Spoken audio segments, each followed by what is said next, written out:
Bonjour amis roulistes et bienvenue à un nouveau carnet du maître de donjon. Aujourd'hui je voulais parler rapidement un petit peu de ce qui s'était passé dans les dernières sessions. Donc si vous êtes rendu au chapitre 6, ça va parce que sinon il y a des petits spoilers à propos de ce qui va se passer.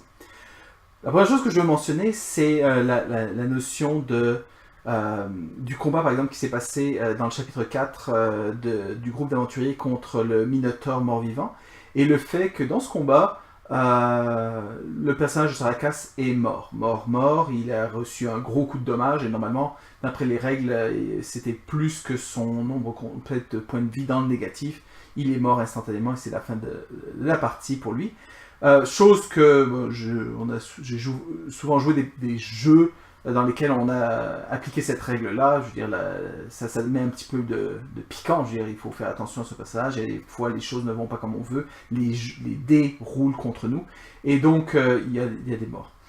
Effectivement, c'est définitivement la manière dont je jouerais si on jouait une partie OSR, Old School Renaissance, plus de l'ancienne Old School, la manière Donjon Dragon première édition et tout ça. C'est dans l'esprit du jeu, c'est comme ça que personnellement je déciderai en tant que maître de faire rouler les choses. Ceci dit, j'ai l'intention aussi dans cette campagne de jouer quelque chose d'un peu plus narratif, un peu plus...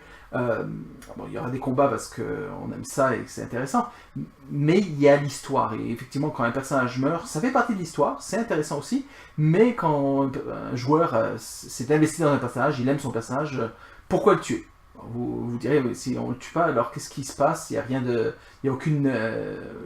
qui n'empêche les joueurs d'agir de manière complètement erratique et d'aller dans tous les sens et de ne pas être stratégique, en sachant qu'ils ont une certaine immunité, ce qu'on appelle parfois plot immunity. L'histoire veut qu'ils ne meurent pas. Je voulais juste adresser ça un petit peu parce que c'est pas du tout comme ça que je vois la chose dans cette campagne-là.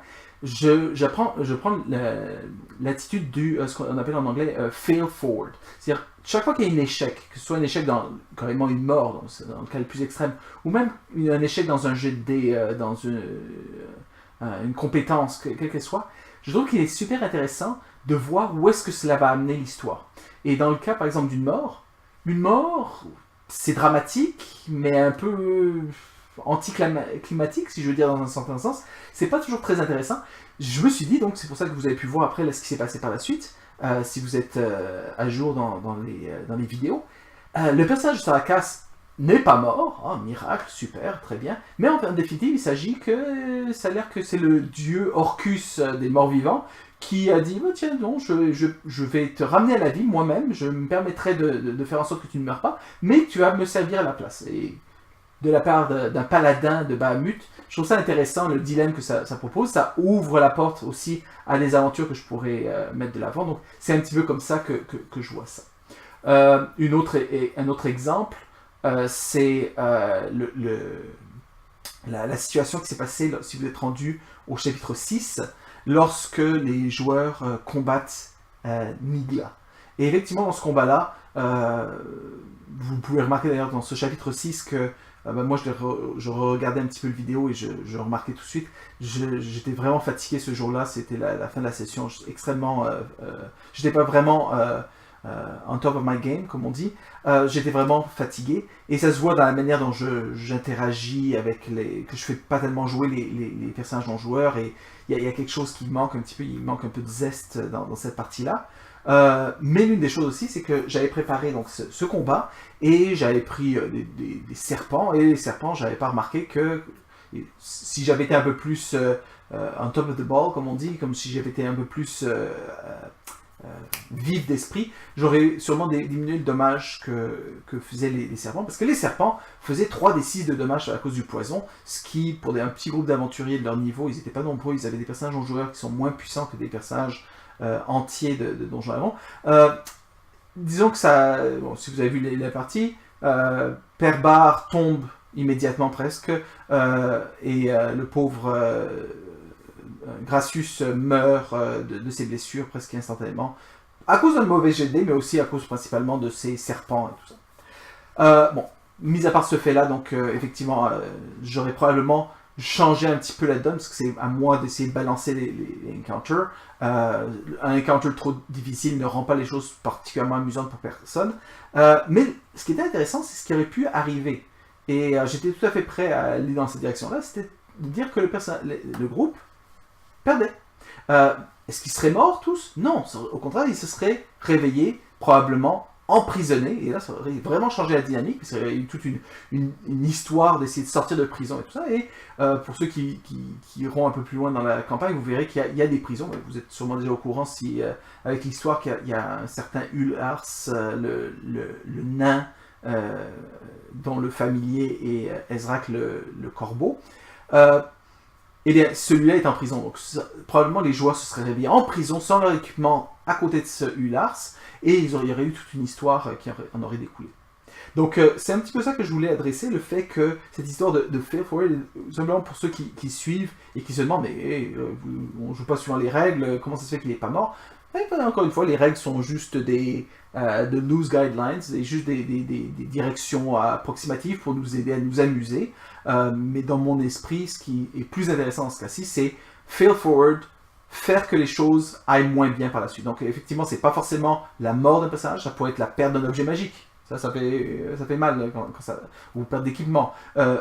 Voir qu'un être cher ou un personnage en joueur auquel qu'on aime bien subit les conséquences de nos échecs. Donc c'est pas toujours la mort est un petit peu trop radical dans certains cas. Moi j'aime bien aller chercher quelque chose. Donc je voulais mentionner ça dans cette vidéo, cette petite capsule.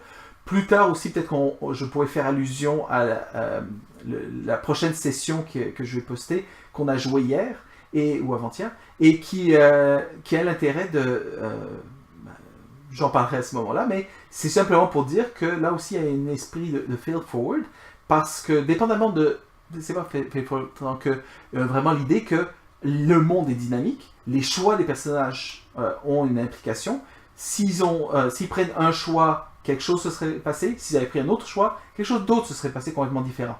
Donc, plutôt que d'avoir ces scènes pré-mâchées où je sais que, ok, il va se passer ça, quel que soit le moment où les personnages arrivent. S'ils arrivent en retard, tant mieux pour... c'est pas grave, c'est comme s'ils étaient arrivés en avance. Alors que là, dans la prochaine... je pense que c'est dans le chapitre 7 qui va être posté dans les jours à venir ou dans les semaines à venir, que effectivement vous verrez définitivement qu'il y a des conséquences au choix des joueurs. Et je trouve ça très intéressant, ça rend le monde beaucoup plus réaliste, beaucoup plus verisimilitude en anglais, verisimilitude, cette idée que on y croit. Et je trouve ça intéressant, et aussi c'est pour ça que je joue personnellement encore de mon côté du paravent du maître, c'est que si simplement c'est pour suivre une histoire que j'ai déjà tout planifié, rouler des dés pour des méchants qui vont se faire tuer, je trouve ça moyennement intéressant, mais être participant dans l'histoire et savoir que je ne sais pas ce qui va se passer, même si j'ai planifié ce que le monde est, c'est quoi il y a quand même un arc story qui passe à travers toutes ces aventures que les joueurs vont jouer, que malgré ça, les joueurs, leurs choix, les dés, les circonstances vont influencer sur le résultat final. Donc, je voulais juste partager ça un petit peu. Là encore une fois, je ne sais pas si beaucoup d'entre vous écouteront cette vidéo jusqu'à la fin, mais pour ceux d'entre vous qui jouaient pour l'une des premières fois au jeu de rôle, sachez qu'encore une fois, c'est un point important, c'est que les règles, c'est sûr il faut être en accord, il y a un contrat social avec les autres joueurs, mais que tout le monde soit sur la même page, que le but c'est de s'amuser, et que peut-être que des fois, encore une fois, ça dépend du genre de jeu que vous jouez. Dans certains cas, le plaisir, la joie du jeu, c'est justement d'essayer de battre le challenge qui est présenté. Et si on perd, on meurt, et c'est une forme d'échec où on refait un nouveau personnage, on recommence, et on fait ça comme ça. On essaie un petit peu comme jouer contre l'aventure, mais d'autres fois l'idée c'est de construire une histoire, voir ensemble ce qui arrive, et dans ce cas-ci la mort n'est peut-être pas la chose la plus appropriée. Donc c'est tout pour aujourd'hui, amusez-vous bien, roulez ces dés, on se revoit plus tard.